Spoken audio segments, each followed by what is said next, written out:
बद्दू point तो सोनी धरती Pakistan programme के नाल मैं तुहाडा होस्ट चांद शकील।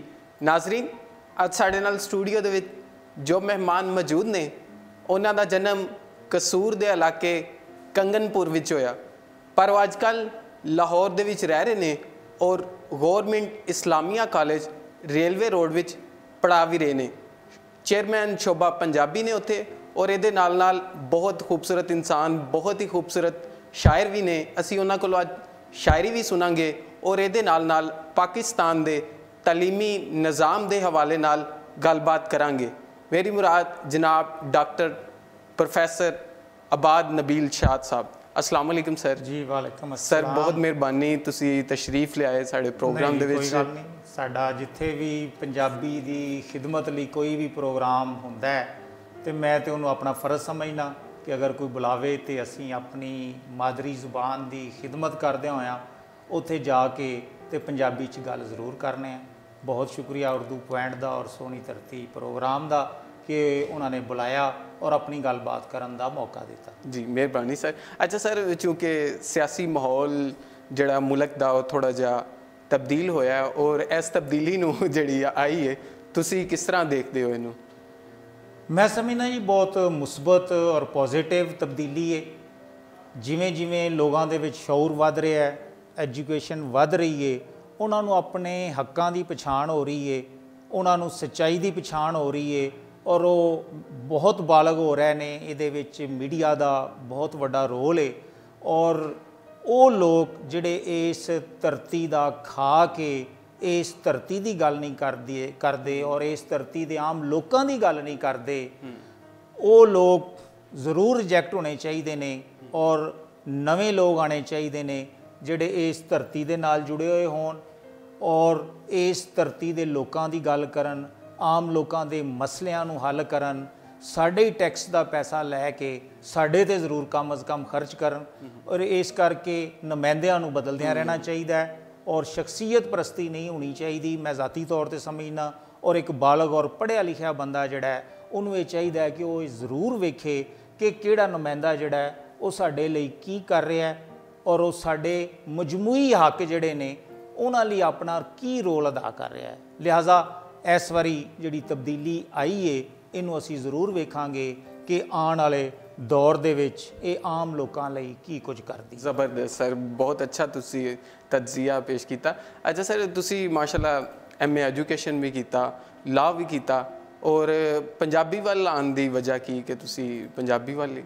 बस कॉलेज दौर दे बड़ा घाटे का सौदा समझा जाता है, लोग कहते हैं कि की पढ़ना पंजाबी का की। कॉलेज दौर दे विच ही मेरी पंजाबी दे नाल मुहब्बत हो गई सी, खास तौर पर जदों कसूर कॉलेज इस्लामिया कॉलेज कसूर च जांदे होया बुल्ले शाह के मज़ार तो लंघना तो वेखना कि यार पता लग्या कि जी बुल्ले शाह साहब शायर सन, पंजाबी दे शायर सन। थोड़ा जिहा उन्होंने पढ़ना शुरू किया, पंजाबी नाल मुहब्बत पैदा हो गई और फिर मेरी मुलाकात जिहड़ी है वो कसूर दे बड़े मारूफ शायर खलील आतिश होरां नाल होई तो उन्होंने मैनू पंजाबी वाल ज़्यादा प्रेरणा दी और पंजाबी लिखण वाल भी जिहड़ा मैं खास तौर पर उन्हों की वजह तो आया, वरना उदों मैं उर्दू पंजाबी दोवां ही थोड़ा बहुत लिखना कॉलेज दौर शुरू किया सी। लेकिन फिर पहली तो आखिरी जिहड़ी मुहब्बत सी वो पंजाबी दे नाल ही हो गई और पता लग्या कि ज़ुबान की हुंदी है और पंजाबी किड्डी वड्डी और किड्डी गहरी ज़ुबान है और साडी धरती च हज़ारां सालों तो इहदियां जड़ां ने जिहड़ियां वो मौजूद ने। कोई सरकारे दरबारे इहदी सरपरस्ती नहीं, इहदे बावजूद हज़ारां सालों तो जिंदा है और जिंदा रहेगी इंशाअल्लाह। अच्छा सर, तुसी बतौर जिहड़ा है एजुकेशनिस्ट पाकिस्तान के तलीमी निज़ाम नूं किस तरह देखते हो कि चूँकि तुहाडा MA एजुकेशन भी और तो इलावा तुसी उस्ताद भी हो, प्रोफैसर भी हो, माशाल्लाह पढ़ा भी रहे हो, तुहाडा स्टूडेंट्स के नाल मैं समझना कि ज़्यादा जिहड़ा एफिलिएशन है, तो तुसी किस तरह इस निज़ाम नूं समझते हो? पहली गल तो यह वे कि पूरे पाकिस्तान दे विच ना एक तरह का सिलेबस पढ़ाया जाता है और ना एक तरह का तालीमी सिस्टम है। इत्थे 3-4 किस्म के वख जिहड़े ने सिस्टम ने एजुकेशन दे। एक बुनियादी वजह है कि वो एक आम बंदे की तालीम और ख़ास बंदे की तालीम दे विच फ़र्क रहिंदा है और साडे वड्डे इम्तिहान जिहड़े ने वो उन्हां ख़ास लोकां लई हुंदे ने, उस ज़ुबान दे विच हुंदे ने जिहड़ी आम लोकाई नूं ਆਉਂਦੀ ਨਹੀਂ ਸਾਰੀ ਉਮਰ, ਲਿਹਾਜ਼ਾ ਉਹ ਹਮੇਸ਼ਾ ਪਿੱਛੇ ਰਹਿੰਦੇ ਨੇ। ਔਰ ਇਹ ਜਿਹੜਾ ਤਬਕਾਤੀ ਸਿਸਟਮ ਹੈ ਇੱਥੇ, ਉਹ ਸਾਨੂੰ ਤਾਲੀਮੀ ਨਿਜ਼ਾਮ ਦੇ ਵਿੱਚ ਵੀ ਨਜ਼ਰ ਆਉਂਦਾ ਹੈ ਕਿ ਜਿਨ੍ਹਾਂ ਕੋਲ ਬਹੁਤ ਪੈਸਾ ਹੈ ਉਹਨਾਂ ਦੇ ਬਾਲ ਤੇ ਪਾਕਿਸਤਾਨ 'ਚ ਪੜ੍ਹਦੇ ਹੀ ਨਹੀਂ। ਫਿਰ ਇੱਥੇ ਐਸੇ ਤੁਹਾਨੂੰ ਲਾਹੌਰ ਦੇ ਵਿੱਚ ਹੀ ਸਕੂਲ ਮਿਲ ਜਾਣਗੇ ਜਿੱਥੇ 1000 ਤੋਂ $1,500 ਜਿਹੜੀ ਹੈ ਉਹ ਪਰ ਮੰਥ ਫੀਸ ਮੌਜੂਦ ਹੈ, ਅਤੇ ਔਰ ਉਹਨਾਂ ਦਾ ਇਮਤਿਹਾਨ ਵੀ ਇੰਗਲੈਂਡ ਔਰ ਅਮਰੀਕਾ ਦੇ ਅਦਾਰੇ ਲੈਂਦੇ ਨੇ। ਉਸ ਤੋਂ ਬਾਅਦ ਫਿਰ ਇੱਥੇ ਐਚੀਸਨ ਔਰ ਇਸ ਲੈਵਲ ਦੇ ਜਿਹੜੇ ਸਕੂਲ ਨੇ, ਗ੍ਰਾਮਰ ਸਕੂਲ ਔਰ ਗ੍ਰਾਮਰ ਦੂਜੇ ਤੀਜੇ ਆ ਜਾਂਦੇ ਨੇ। ਉੱਥੇ ਬੱਚੇ ਆਖਰ 'ਤੇ ਰਹਿ ਜਾਂਦੇ ਨੇ ਉਹ ਸਕੂਲ ਜਿਹੜੇ ਸਰਕਾਰੀ ਸਕੂਲ ਨੇ ਔਰ ਆਮ ਸਕੂਲ ਨੇ, ਉਹਨਾਂ ਦਾ ਸਿਲੇਬਸ ਜਿਹੜਾ ਹੈ ਉਹ ਹੋਰ ਤਰ੍ਹਾਂ ਦਾ ਹੈ, ਉਹ ਕੰਪੀਟ ਨਹੀਂ ਹੁੰਦਾ। ਮੈਂ ਸਮਝਦਾ ਕਿ ਇਹ ਸਭ ਤੋਂ ਵੱਡਾ ਮਸਲਾ ਜਿਹੜਾ ਹੈ ਤਾਲੀਮੀ ਸਿਸਟਮ ਦੇ ਵਿੱਚ ਕਿ ਉਹ ਹਰ ਜਗ੍ਹਾ 'ਤੇ ਸਿਲੇਬਸ ਇੱਕ ਹੋਣਾ ਚਾਹੀਦਾ ਹੈ ਔਰ ਜ਼ਰੀਆ ਤਾਲੀਮ ਇੱਕ ਹੋਣਾ ਚਾਹੀਦਾ ਹੈ। ਔਰ ਫਿਰ ਖ਼ਾਸ ਤੌਰ 'ਤੇ ਪੰਜਾਬ ਦੇ ਵਿੱਚ ਸਭ ਤੋਂ ਵੱਡਾ ਤਾਲੀਮੀ ਘਾਟ ਦਾ ਜਾਂ ਪਛੜੇਵੇਂ ਦਾ ਵੱਡਾ ਮਸਲਾ ਇਹ ਵੀ ਹੈ ਕਿ ਇੱਥੇ ਪ੍ਰਾਇਮਰੀ ਐਜੂਕੇਸ਼ਨ ਜਿਹੜੀ ਹੈ ਉਹ ਬੱਚਿਆਂ ਨੂੰ ਉਹਦੀ ਮਾਦਰੀ ਜ਼ੁਬਾਨ 'ਚ ਨਹੀਂ ਦਿੱਤੀ ਜਾਂਦੀ। ਮੈਂ ਸਮਝਦਾ ਕਿ ਤਾਲੀਮ ਜਿਹੜੀ ਹੈ ਉਹ ਇਲਮ ਸਿੱਖਣ ਦਾ ਨਾਂ ਹੈ, ਜ਼ੁਬਾਨ ਸਿੱਖਣ ਦਾ ਨਾਂ ਨਹੀਂ ਹੈ। ਜ਼ੁਬਾਨ ਤਾਂ ਇੱਕ ਅਨਪੜ੍ਹ ਬੰਦੇ ਦੇ ਕੋਲ ਵੀ ਹੁੰਦੀ ਹੈ, ਉਹ ਭਾਵੇਂ ਇੰਗਲੈਂਡ ਦਾ ਰਹਿਣ ਵਾਲਾ ਹੋਵੇ, ਭਾਵੇਂ ਫਰਾਂਸ ਦਾ ਅਤੇ ਭਾਵੇਂ ਪਾਕਿਸਤਾਨ ਦਾ। ਲੇਕਿਨ ਤਾਲੀਮ ਜਿਹੜੀ ਹੈ ਉਹ ਬਜ਼ਾਤੇ ਖੁਦ ਇਲਮ ਨਹੀਂ, ਜ਼ੁਬਾਨ ਜਿਹੜੀ ਹੈ ਬਜ਼ਾਤੇ ਖੁਦ ਇਲਮ ਨਹੀਂ, ਉਹ ਤਾਲੀਮ ਸਿੱਖਣ ਦਾ ਜ਼ਰੀਆ ਹੈ। ਬਿਲਕੁਲ। ਔਰ ਅਸੀਂ ਸ਼ੁਰੂ ਤੋਂ ਹੀ ਜਿਹੜਾ ਬਾਲਾਂ ਨੂੰ ਉਹ 3-4 ਕਿਸਮ ਦੀਆਂ ਜ਼ੁਬਾਨਾਂ ਸਿੱਖਣ 'ਤੇ ਲਾ ਦਿੰਦੇ ਹਾਂ, ਉਹ ਇਲਮ ਵੱਲ ਜਾਂਦੇ ਹੀ ਨਹੀਂ। ਲਿਹਾਜ਼ਾ ਇਹ ਪੂਰੀ ਇੱਕ ਇੱਥੇ ਤਾਲੀਮੀ ਪਾਲਿਸੀ ਐਸੀ ਹੋਣੀ ਚਾਹੀਦੀ ਹੈ ਪੰਜਾਬ ਦੇ ਵਿੱਚ ਖਾਸ ਤੌਰ 'ਤੇ ਔਰ ਬਾਕੀ ਹਿੱਸਿਆਂ 'ਚ ਵੀ, ਜਿੱਥੇ ਇੱਕੋ ਨਿਸਾਬ ਹੋਵੇ, ਇੱਕ ਜਿਹਾ ਤਾਲੀਮੀ ਸਿਸਟਮ ਹੋਵੇ, ਇੱਕੋ ਜਿਹੀਆਂ ਸਾਰਿਆਂ ਦੇ ਕੋਲ ਸਹੂਲਤਾਂ ਹੋਵਣ ਔਰ ਗੌਰਮੈਂਟ ਜਿਹੜਾ ਹੈ ਉਹਦੀ ਪੂਰੀ ਨਿਗਰਾਨੀ ਕਰੇ। ਔਰ ਖ਼ਾਸ ਤੌਰ 'ਤੇ ਪੰਜਾਬ ਦੇ ਵਿੱਚ ਜਿਹੜੀ ਇਹ ਘੱਟੋ ਘੱਟ ਪ੍ਰਾਇਮਰੀ ਐਜੂਕੇਸ਼ਨ ਜਿਹੜੀ ਹੈ ਉਹ ਮਾਦਰੀ ਜ਼ੁਬਾਨ ਦੇ ਵਿੱਚ ਦਿੱਤੀ ਜਾਵੇ। ਔਰ ਇਹਦੇ ਲਈ ਇਹ ਕੋਈ ਮਸਲਾ ਨਹੀਂ ਹੈਗਾ ਕਿ ਬਾਜ਼ ਲੋਕ ਉਹ ਕਹਿੰਦੇ ਨੇ ਜੀ ਕਿ ਮੁਖਤਲਿਫ ਇੱਥੇ ਲਹਿਜੇ ਨੇ ਜੀ, ਉੱਧਰ ਹੋ ਰਹੇ ਉਹ ਜਵਾਜ਼ ਬਣਾਉਂਦੇ ਨੇ ਸੋ ਕਾਲਡ ਕਿਸਮ ਦਾ, ਉਹ ਕੋਈ ਨਹੀਂ। ਪ੍ਰਾਇਮਰੀ ਐਜੂਕੇਸ਼ਨ ਜਿਹੜੀ ਇਹ ਬੁਨਿਆਦੀ ਤੌਰ 'ਤੇ ਇਹਦੇ ਸਾਰੇ ਕਨਸੈਪਟਸ ਜਿਹੜੇ ਨੇ ਉਹ ਜ਼ਿਆਦਾਤਰ ਡਿਵੀਜ਼ਨ ਲੈਵਲ ਦੇ ਨੇ, ਅਤੇ ਉਹ ਅਸੀਂ ਇੱਥੇ ਯੂਨਿਟ ਬਣਾ ਕੇ ਮੈਂ ਜ਼ਾਤੀ ਤੌਰ 'ਤੇ ਸਮਝਣਾ ਕਿ ਅਸੀਂ ਆਪਣਾ ਸਿਲੇਬਸ ਜਿਹੜਾ ਹੈ ਉਹਦਾ ਜਿਹੜਾ ਲਹਿਜਾ ਹੈ ਉਹ ਸਤ੍ਹਾ 'ਤੇ ਲਿਜਾ ਸਕਦੇ ਹਾਂ ਕਿ ਜਿਹੜੇ ਵੱਡੇ ਲਹਿਜੇ ਨੇ ਉਹਨਾਂ ਦੇ ਵਿੱਚ ਤਾਲੀਮ ਦਿੱਤੀ ਜਾ ਸਕਦੀ। ਸਰ ਇਹ ਤੁਸੀਂ ਸਾਰਾ ਪਿਛੋਕੜ ਦੱਸਿਆ, ਤਾਲੀਮੀ ਐਜੂਕੇਸ਼ਨ ਦੀਆਂ ਜਿਹੜੀਆਂ ਉਹ ਘਾਟਾਂ ਨੇ ਉਹ ਦੱਸੀਆਂ, ਲੇਕਿਨ ਇਹਦੇ ਵਿੱਚ ਇੱਕ ਬਤੌਰ ਉਸਤਾਦ ਦਾ ਕੀ ਕਿਰਦਾਰ ਹੋਣਾ ਚਾਹੀਦਾ ਇਹਨਾਂ ਚੀਜ਼ਾਂ ਦੇ ਵਿੱਚ? ਦੇਖੋ ਜੀ, ਉਸਤਾਦ ਜਿਹੜਾ ਹੈ ਉਹ ਪ੍ਰਾਈਵੇਟ ਅਦਾਰੇ 'ਚ ਜਾਂ ਸਰਕਾਰੀ ਅਦਾਰੇ ਦੇ ਵਿੱਚ ਉਹਦਾ ਤਾਂ ਕੰਮ ਹੈ ਤਾਲੀਮ ਦੇਣਾ। ਹੁਣ ਇੱਕ ਜਿਹੜਾ ਤੈਅਸ਼ੁਦਾ ਸਿਲੇਬਸ ਹੈ ਉਹ ਤਾਂ ਉਸਤਾਦ ਨੇ ਪੜ੍ਹਾਉਣਾ ਹੀ ਪੜ੍ਹਾਉਣਾ ਹੈ। ਇਸ ਤੋਂ ਅੱਗੇ ਜਾ ਕੇ ਉਸਤਾਦ ਜਿਹੜਾ ਹੈ ਉਹ ਅੱਜ ਤਾਲੀਮ ਜਿਹੜੀ ਹੈ ਉਹ ਸਿਰਫ ਪੜ੍ਹਾਉਣ ਦਾ ਨਾਂ ਨਹੀਂ ਹੈਗਾ, ਨਾ ਰੱਟਾ ਲਵਾਉਣ ਦਾ ਨਾਂ ਹੈ, ਬਲਕਿ ਮੈਂ ਸਮਝਦਾ ਕਿ ਐਜੂਕੇਸ਼ਨ ਜਿਹੜੀ ਇੱਕ ਤਰਬੀਅਤ ਦਾ ਨਾਂ ਹੈ ਕਿ ਅਗਰ ਤੁਸੀਂ ਸਟੂਡੈਂਟ ਦੀ ਚੰਗੀ ਤਰਬੀਅਤ ਕਰੋਗੇ ਔਰ ਉਹ ਮੁਆਸ਼ਰੇ ਦਾ ਉਹਨੂੰ ਇੱਕ ਚੰਗਾ ਔਰ ਫਾਇਦਾਮੰਦ ਸ਼ਹਿਰੀ ਬਣਾਓਗੇ ਤੇ ਤੁਸੀਂ ਇੱਕ ਕਾਮਯਾਬ ਉਸਤਾਦ ਹੋ। ਲੇਕਿਨ ਸਭ ਤੋਂ ਵੱਡੀ ਪ੍ਰੋਬਲਮ ਇਹ ਵੇ ਕਿ ਤਾਲੀਮ ਨੂੰ ਜਿਹੜਾ ਸਿਰਫ ਤਾਲੀਮੀ ਅਦਾਰਿਆਂ ਤੱਕ ਅਸੀਂ ਮਹਿਦੂਦ ਨਹੀਂ ਕਰ ਸਕਦੇ ਕਿ ਉੱਥੇ ਸਿਰਫ ਉਸਤਾਦ ਹੀ ਰੋਲ ਅਦਾ ਕਰੇ। ਉਸਤਾਦ ਦੇ ਕੋਲ ਇੱਕ ਬੱਚਾ ਜਿਹੜਾ ਹੈ ਉਹ 4 ਤੋਂ 5 ਘੰਟੇ ਰਹਿੰਦਾ ਹੈ ਔਰ ਬਾਕੀ ਜਿਹੜੀ ਉਹਦੀ ਸਾਰੀ 18 ਘੰਟੇ ਦੀ ਜ਼ਿੰਦਗੀ ਹੈ ਉਹ ਮੁਆਸ਼ਰੇ 'ਚ ਜਾਂਦੀ ਹੈ। ਉਸਤਾਦ ਲੱਖ ਬੱਚੇ ਦੀ ਤਰਬੀਅਤ ਕਰੇ, ਲੇਕਿਨ ਜਦੋਂ ਸੁਸਾਇਟੀ 'ਚ ਵੇਖੇਗਾ ਕਿ ਇੱਥੇ ਰਿਸ਼ਵਤ ਲੈਣ ਵਾਲੇ ਦੀ, ਪੈਸੇ ਲੈਣ ਵਾਲੇ ਦੀ ਵੈਲਿਊ ਹੈ, ਉਹ ਕਾਨੂੰਨ ਨੂੰ ਵੀ ਆਪਣੇ ਪੈਰਾਂ ਥੱਲੇ ਰੱਖਦਾ ਹੈ, ਅਤੇ ਉੱਥੇ ਉਸਤਾਦ ਦਾ ਰੋਲ ਜ਼ੀਰੋ ਹੋ ਜਾਏਗਾ। ਇਹ ਇੱਕ ਪੂਰੇ ਮੁਆਸ਼ਰੇ ਦਾ ਜਿਹੜਾ ਉਹ ਸਿਸਟਮ ਹੈ ਜਿਹਨੂੰ ਅਸੀਂ ਐਜੂਕੇਸ਼ਨ ਕਹਿੰਦੇ ਹਾਂ, ਉਹਦੇ 'ਚ ਪੂਰਾ ਮੁਆਸ਼ਰਾ ਇੱਕ ਅਹਿਮ ਰੋਲ ਅਦਾ ਕਰਦਾ ਹੈ ਔਰ ਫਿਰ ਜਾ ਕੇ ਉਸਤਾਦ ਕਾਮਯਾਬ ਸਟੂਡੈਂਟ ਨੂੰ ਆਪਣੇ ਨੂੰ ਬਣਾਉਂਦਾ ਹੈ ਕਿ ਜਦੋਂ ਜਿਹੜੀ ਉਹਦੀ ਉਹ ਤਰਬੀਅਤ ਕਰਦਾ ਹੈ ਉਸ ਤਰਬੀਅਤ ਦੇ ਮੁਤਾਬਕ ਹੀ ਜਦੋਂ ਮੁਆਸ਼ਰਾ ਹੁੰਦਾ ਹੈ ਤੇ ਫਿਰ ਐਜੂਕੇਸ਼ਨ ਜਿਹੜੀ ਹੈ ਉਹ ਬਹੁਤ ਅੱਗੇ ਵੱਧਦੀ ਹੈ। ਜ਼ਬਰਦਸਤ, ਤੁਸੀਂ ਬੜੇ ਸੋਹਣੇ ਤਰੀਕੇ ਦੇ ਨਾਲ ਇਹਨਾਂ ਗੱਲਾਂ ਨੂੰ ਬਿਆਨ ਕੀਤਾ। ਇਹ ਤਾਂ ਹੋ ਗਿਆ ਤਾਲੀਮੀ ਨਿਜ਼ਾਮ ਔਰ ਉਸ ਹਵਾਲੇ ਨਾਲ ਮੁਆਸ਼ਰੇ ਦੇ ਵਿੱਚ ਉਸਤਾਦ ਦਾ ਕਿਰਦਾਰ। ਅਸੀਂ ਹੁਣ ਤੁਹਾਡੀ ਜ਼ਾਤੀ ਜ਼ਿੰਦਗੀ ਵੱਲ ਆਉਂਦੇ ਹਾਂ ਕਿ ਤੁਸੀਂ ਬਤੌਰ ਸ਼ਾਇਰ ਕਦੋਂ ਸ਼ਾਇਰੀ ਦਾ ਆਗਾਜ਼ ਕੀਤਾ, ਕਦੋਂ ਮਹਿਸੂਸ ਕੀਤਾ ਕਿ ਤੁਹਾਡੇ ਅੰਦਰ ਇੱਕ ਤਖਲੀਕਾਰ ਮੌਜੂਦ ਹੈ? ਕਾਲਜ ਦੌਰ ਦੇ ਵਿੱਚ ਹੀ ਅਦਬ ਦੇ ਨਾਲ ਜਿਹੜਾ ਹੈ ਉਹ ਤਲਕ ਬਣ ਗਿਆ ਔਰ ਫਿਰ ਖ਼ਾਸ ਤੌਰ 'ਤੇ ਪੰਜਾਬੀ ਦੇ ਨਾਲ, ਅਤੇ ਮੈਂ ਕੋਈ 88-89 'ਚ ਪੰਜਾਬੀ ਲਿਖਣਾ ਸ਼ੁਰੂ ਕਰ ਦਿੱਤਾ ਅਤੇ ਫਿਰ ਖਲੀਲ ਆਤਸ਼ ਹੋਰਾਂ ਨਾਲ ਮੁਲਾਕਾਤ ਤੋਂ ਬਾਅਦ ਤੇ ਟੋਟਲੀ ਪੰਜਾਬੀ ਹੋ ਗਿਆ ਅਤੇ ਫਿਰ ਅੱਗੇ ਐਜੂਕੇਸ਼ਨ ਵੀ ਪੰਜਾਬੀ ਵਾਲੀ ਜ਼ਿਆਦਾ ਸ਼ੁਰੂ ਕਰ ਲਈ ਤੇ ਨਾਲ ਸ਼ਾਇਰੀ ਚੱਲਦੀ ਰਹੀ। ਤੇ ਪਹਿਲੀ ਮੇਰੀ ਕਿਤਾਬ ਜਿਹੜੀ ਸੀ ਸੂਲੀ ਟੰਗਿਆ ਸੂਰਜ, ਇਹ 1992 ਦੇ ਵਿੱਚ ਬੜੀ ਯੰਗ ਏਜ ਦੇ ਵਿੱਚ ਛਪੀ ਔਰ ਉਹ ਆਪਣੇ ਦੌਰ 'ਚ ਕਾਫੀ ਮਕਬੂਲ ਵੀ ਹੋਈ।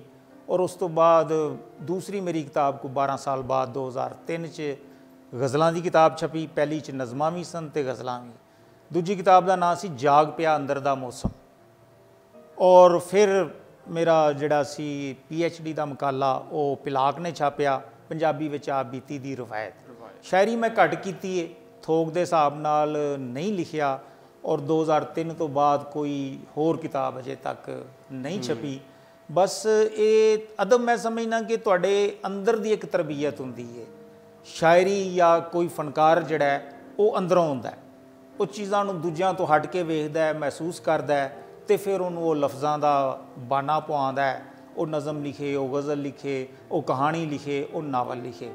ਤੇ ਇਹ ਸਿਲਸਿਲਾ ਚੱਲ ਰਿਹਾ ਹੈ ਜ਼ਾਹਿਰ। ਨਹੀਂ, ਤੁਸੀਂ ਕੀ ਸਮਝਦੇ ਹੋ ਕਿ ਸ਼ਾਇਰੀ ਸਿਰਫ ਲਫ਼ਜ਼ਾਂ ਨੂੰ ਲਫ਼ਜ਼ਾਂ ਦੇ ਨਾਲ ਜੋੜਨ ਦਾ ਹੀ ਨਾ ਜਾਂ ਕੁਝ ਹੋਰ ਵੀ ਹੈ? ਨਹੀਂ, ਮੈਂ ਸਮਝਦਾ ਕਿ ਸ਼ਾਇਰੀ ਜਿਹੜੀ ਹੈ ਉਹ ਸੋਚਾਂ ਨੂੰ ਤਬਦੀਲ ਵੀ ਕਰਦੀ ਹੈ। ਇੱਕ ਚੰਗਾ ਸ਼ਾਇਰ ਜਿਹੜਾ ਜਦੋਂ ਆਪਣਾ ਰੋਲ ਸੁਸਾਇਟੀ ਲਈ ਅਦਾ ਕਰੇਗਾ, ਉਹਦੇ ਵਿੱਚ ਜਿਹੜੇ ਮਸਾਇਲ ਮੌਜੂਦ ਨੇ, ਜਿਹੜੇ ਦੁੱਖ ਤਕਲੀਫਾਂ ਮੌਜੂਦ ਨੇ, ਉਹ ਉਹਦੀਆਂ ਜ਼ਾਤੀ ਵੀ ਬਾਅਦ ਸ਼ਾਇਰਾਂ ਦੀਆਂ ਹੋਣਗੀਆਂ, ਲੇਕਿਨ ਸਮਾਜ ਦੀ ਜਦੋਂ ਨੁਮਾਇੰਦਗੀ ਕਰ ਰਿਹਾ ਹੁੰਦਾ ਤੇ ਉਹ ਆਪਣੀ ਸ਼ਾਇਰੀ ਦੇ ਵਿੱਚ ਉਹਨਾਂ ਨੂੰ ਜਦੋਂ ਬਿਆਨ ਕਰਦਾ ਤੇ ਉਹਦਾ ਮਕਸਦ ਇਹ ਹੀ ਹੁੰਦਾ ਕਿ ਇਹ ਜਿਹੜੇ ਸੁਸਾਇਟੀ ਦੇ ਕੋਝ ਨੇ ਇਹ ਖਤਮ ਹੋਵਣ ਔਰ ਲੋਕ ਜਿਹੜੇ ਨੇ ਇੱਕ ਜਦੋਜਹਿਦ ਲਈ ਉੱਠਣ ਔਰ ਆਪਣੇ ਹੱਕਾਂ ਨੂੰ ਪਛਾਣਨ ਔਰ ਆਪਣਾ ਰੋਲ ਅਦਾ ਕਰਨ। ਮੈਂ ਸਮਝਦਾ ਕਿ ਅੱਜ ਉਹ ਦੌਰ ਆ ਗਿਆ ਹੈ ਕਿ ਹਰ ਬੰਦੇ ਨੂੰ ਇਹ ਸਮਝ ਲੈਣਾ ਚਾਹੀਦਾ ਹੈ ਕਿ ਮੈਂ ਇਸ ਸੋਸਾਇਟੀ ਦਾ ਇੱਕ ਮੁਫੀਦ ਸ਼ਹਿਰੀ ਹਾਂ ਔਰ ਮੈਨੂੰ ਆਪਣਾ ਰੋਲ ਜਿਹੜਾ ਉਹ ਹਰ ਫੀਲਡ ਦੇ ਵਿੱਚ ਅਦਾ ਕਰਨਾ ਚਾਹੀਦਾ। ਜ਼ਬਰਦਸਤ ਸਰ। ਅੱਛਾ, ਮੈਂ ਚਾਹੁੰਦਾ ਹਾਂ ਤੁਸੀਂ ਸਾਨੂੰ ਹੁਣ ਆਪਣੀ ਕੋਈ ਕਲਾਮ ਸੁਣਾਓ। ਔਰ ਮੈਂ ਇੱਕ ਗਜ਼ਲ ਪੇਸ਼ ਕਰ ਦਿੰਦਾ। ਜੀ ਜੀ।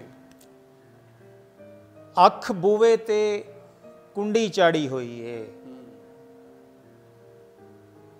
ਅੱਖ ਬੂਵੇ ਤੇ ਕੁੰਡੀ ਚਾੜੀ ਹੋਈ ਏ, ਦਿਲ ਦੀ ਵਸਤੀ ਆਪ ਉਜਾੜੀ ਹੋਈ ਏ।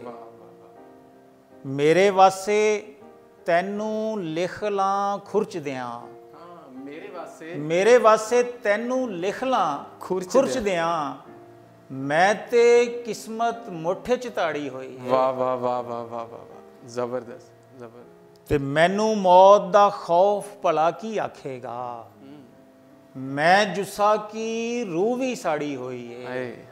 ਜ਼ਬਰਦਸਤ। ਤੇ ਐਸ ਵਰੇ ਵੀ ਫਸਲ ਨਹੀਂ ਉੱਗੀ ਯਾਦਾਂ ਦੀ, ਐਸ ਵਰੇ ਵੀ ਫਸਲ ਨਹੀਂ ਉੱਗੀ ਯਾਦਾਂ ਦੀ, ਐਸ ਵਰੇ ਵੀ ਰੌਣੀ ਮਾੜੀ ਹੋਈ ਏ। ਤੇ ਅਗਲਾ ਸ਼ੇਰ ਹੈ ਜੀ ਕਿ ਸ਼ਾਦ, ਮਕਤਾ ਪੇਸ਼ ਕਰ ਦੇਣਾ ਕਿ ਸ਼ਾਦ ਅੱਜ ਆਪਣਾ ਆਪ ਵੀ ਚੰਗਾ ਲੱਗਦਾ ਨਹੀਂ, ਕੱਲ ਦੀ ਤੇਰੇ ਨਾਲ ਵਗਾੜੀ ਹੋਈ ਹੈ। ਸ਼ਾਦ ਅੱਜ ਆਪਣਾ ਆਪ ਵੀ ਚੰਗਾ ਲੱਗਦਾ ਨਹੀਂ, ਕੱਲ ਦੀ ਤੇਰੇ ਨਾਲ ਵਗਾੜੀ ਹੋਈ। ਜ਼ਬਰਦਸਤ ਸਰ, ਮਾਸ਼ਾਅੱਲਾ, ਬਹੁਤ ਖੂਬਸੂਰਤ। ਅੱਛਾ ਸਰ, ਵੱਡੀ ਸ਼ਾਇਰੀ ਦੇ ਮੌਜ਼ੂਆਤ ਕੀ ਨੇ ਜਾਂ ਕੀ ਹੋਣੇ ਚਾਹੀਦੇ?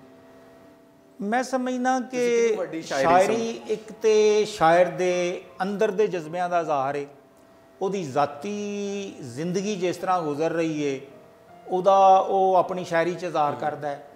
ਉਹਦੇ ਨਾਲ ਉਹ ਆਪਣੇ ਦੁੱਖ ਨੂੰ ਔਰ ਮੁਆਸ਼ਰੇ ਦੇ ਦੁੱਖ ਨੂੰ ਇੰਝ ਜੋੜਦਾ ਹੈ ਕਿ ਉਹ ਇੱਕ ਸਾਂਝ ਬਣ ਜਾਂਦੀ ਹੈ। ਲਿਹਾਜ਼ਾ ਮੁਆਸ਼ਰੇ ਦੇ ਵਿੱਚ ਜੋ ਹੋ ਰਿਹਾ ਹੈ, ਵਸੇਬ ਦੇ ਵਿੱਚ ਜੋ ਹੋ ਰਿਹਾ ਹੈ, ਉਹਨੂੰ ਅਗਰ ਸ਼ਾਇਰ ਬਿਆਨ ਨਹੀਂ ਕਰਦਾ ਔਰ ਉਹਦੇ ਵਿੱਚ ਉਹ ਜਿੱਦਤ ਲੈ ਕੇ ਨਹੀਂ ਆਉਂਦਾ ਆਪਣੇ ਫਨ ਦੇ ਵਿੱਚ, ਤੇ ਉਹ ਪਿੱਛੇ ਰਹਿ ਜਾਂਦਾ ਹੈ। ਤੇ ਇੱਕ ਚੰਗਾ ਸ਼ਾਇਰ ਜਿਹੜਾ ਹੈ ਉਹਦੀ ਨਾ ਸਿਰਫ ਉਹ ਮੁਆਸ਼ਰੇ 'ਤੇ ਨਜ਼ਰ ਹੁੰਦੀ ਹੈ, ਉਹਨੂੰ ਚਾਹੀਦਾ ਉਹਦੀ ਸਿਆਸਤ 'ਤੇ ਨਜ਼ਰ ਵੀ ਹੋਵੇ, ਉਹਦੀ ਨਫਸੀਆਤ ਵੀ ਉਹ ਲੋਕਾਂ ਦੀ ਨੂੰ ਜਾਣਦਾ ਹੋਵੇ, ਉਹ ਆਪਣੀ ਤਾਰੀਖ ਤੋਂ ਵੀ ਵਾਕਿਫ ਹੋਵੇ। ਲਿਹਾਜ਼ਾ ਇੱਕ ਸ਼ਾਇਰ ਨੂੰ ਜਿਹੜਾ ਹੈ ਉਹ ਬਿਲਕੁਲ ਹਰ ਡਾਇਮੈਂਸ਼ਨ 'ਤੇ ਜਿਹੜਾ ਹੈ ਉਹ ਵੇਖਣ ਦੀ ਲੋੜ ਹੁੰਦੀ ਹੈ ਤਾਂ ਕਿ ਉਹ ਆਪਣੀ ਗੱਲ ਨੂੰ ਜ਼ਿਆਦਾ ਪਕਿਆਈ ਨਾਲ ਔਰ ਚੰਗੇ ਢੰਗ ਨਾਲ ਲੋਕਾਂ ਤੱਕ ਪਹੁੰਚਾ ਸਕੇ। ਅੱਛਾ ਸਰ, ਇੱਕ ਫਨਕਾਰ ਦਾ ਜਿਹੜਾ, ਚੂੰਕਿ ਤੁਸੀਂ ਵੀ ਫਨਕਾਰ ਹੋ, ਇੱਕ ਫਨਕਾਰ ਦਾ ਮੁਆਸ਼ਰੇ ਵਿੱਚ ਕੀ ਕਿਰਦਾਰ ਹੋਣਾ ਚਾਹੀਦਾ ਹੈ? ਉਹਦੀ ਬਿਹਤਰੀ ਲਈ ਕੀ ਕੰਮ ਕਰਨਾ ਚਾਹੀਦਾ ਜਾਂ ਕਿ ਬਸ ਅਦਬ ਘੜਿਆ ਜਾਂ ਕੁਝ ਚੀਜ਼ਾਂ ਜਿਹੜੀਆਂ ਐਸੀਆਂ ਕੀਤੀਆਂ ਬਸ ਚੁੱਪ ਕਰਕੇ ਬੈਠ ਜਾਣਾ ਚਾਹੀਦਾ ਹੈ? ਨਹੀਂ, ਮੁਆਸ਼ਰੇ ਦਾ ਹਿੱਸਾ ਹੁੰਦਾ ਹੈ ਔਰ ਫਨਕਾਰ ਜਿਹੜਾ ਹੈ ਉਹ ਕਿਸੇ ਵੀ ਫੀਲਡ 'ਚ ਹੋਵੇ, ਆਰਟ ਦੇ ਉਹ ਕਿਸੇ ਵੀ ਮੌਜੂ 'ਤੇ ਕੰਮ ਕਰ ਰਿਹਾ ਹੋਵੇ, ਉਹ ਤਸਵੀਰਾਂ ਬਣਾ ਰਿਹਾ ਹੈ, ਮੌਸੀਕਾਰ ਹੈ, ਗਾਣ ਵਾਲਾ ਹੈ ਜਾਂ ਸ਼ਾਇਰ ਹੈ ਜਾਂ ਕਹਾਣੀਕਾਰ, ਨਾਵਲਕਾਰ ਹੈ, ਉਹ ਤਬਦੀਲੀ ਲੈ ਕੇ ਆਉਂਦਾ ਸੋਸਾਇਟੀ ਦੇ ਵਿੱਚ। ਅਗਰ ਉਹਨੂੰ ਆਪਣੇ ਫਨ 'ਤੇ ਪਕਿਆਈ ਔਰ ਅਬੂਰ ਹਾਸਲ ਹੈ ਤੇ ਉਹ ਆਪਣੀ ਲਿਖਤ ਰਾਹੀਂ ਸਮਾਜ ਨੂੰ ਬਦਲਦਾ ਹੈ। ਤੁਸੀਂ ਵੇਖ ਲਓ ਦੁਨੀਆ ਦੇ ਵਿੱਚ ਵੱਡੇ ਵੱਡੇ ਨਾਵਲ ਨਿਗਾਰ ਜਿਹੜੇ ਨੇ ਉਹਨਾਂ ਨੇ ਆਪਣੇ ਸਮਾਜ ਨੂੰ ਬਦਲਣ ਲਈ ਬਹੁਤ ਅਹਿਮ ਰੋਲ ਅਦਾ ਕੀਤਾ ਹੈ ਔਰ ਉਹਨਾਂ ਰਾਈਟਰਸ ਦਾ ਜਿਹੜਾ ਹੈ ਉਹ ਅੱਜ ਵੀ ਨਾਂ ਜੀਂਦਾ ਹੈ ਔਰ ਜ਼ਿੰਦਾ ਹੈ।